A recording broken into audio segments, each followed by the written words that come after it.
Hello, I'm Sean and welcome to my YouTube channel. In this video, I'm going to be talking about money. If you are considering coming to South Korea to teach English as a foreign language, one of the many reasons you may be coming is that you can save a lot of money because your rent is covered, and with public transportation, you're not paying for a car, and many other factors that lead to you being able to save more money than you probably could in your home country.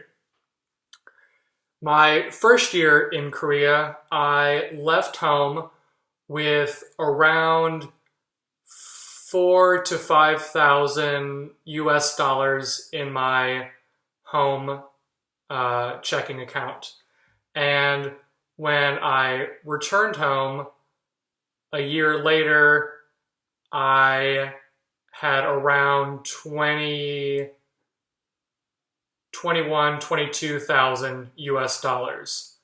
So that is a lot of money, especially considering that I wasted a lot of money on my vacations, on buying a lot of Western food in nice restaurants, making international phone calls, sending money home,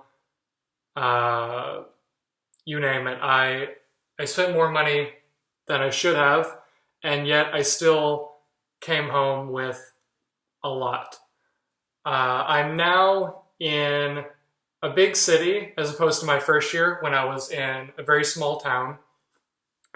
So now I am actually getting paid a little bit less because I live in such a nice place, and I'm spending more because I live in a big city that has a subway system. So anytime I want to go anywhere, I'm spending some money. And of course, being in a big city, there's way more things to do, and more attractions, more touristy things. So I am spending more money than I did. But I'm still saving a lot. I am approaching my 5-month mark, and I have saved around 4,000 US, and I just sent money home for the first time a couple weeks ago because I'm starting to run out of money at home because I'm paying for my car that I haven't been able to sell yet, paying off student loans. I have a retirement fund that I'm putting money into, and a few other things that I have monthly withdrawals on. So I'm probably going to be sending money back home possibly once a month, maybe every other month. So it may take me longer to save up the amount of money I did my first year, especially because I went into this with less money than I did the first time. And I have more expenses back home that I'm paying for now than I did my first time. I've met a lot of other people who have been in Korea a long time. I've met people who have been teaching English in Korea for up to 10 years, some even more than that. I'll tell you one story. I met a guy on the train at American when I was on my way to Busan, and he said he had just finished his contract and was going to travel around a little bit before going home. He said he taught for 7 years straight, and I asked him how much money he was able to save.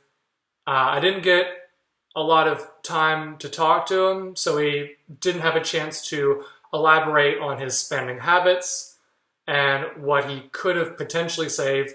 But he told me that after 7 years, he was going home with 40,000 US, which is more money than I've ever had.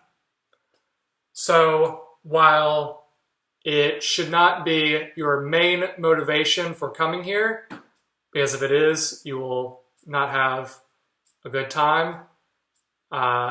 Still, it is an important factor, and it is good to know that that's one of the many rewards you will have if you do decide to teach at a public or private school in South Korea. I hope this was helpful and informative. Thank you for watching.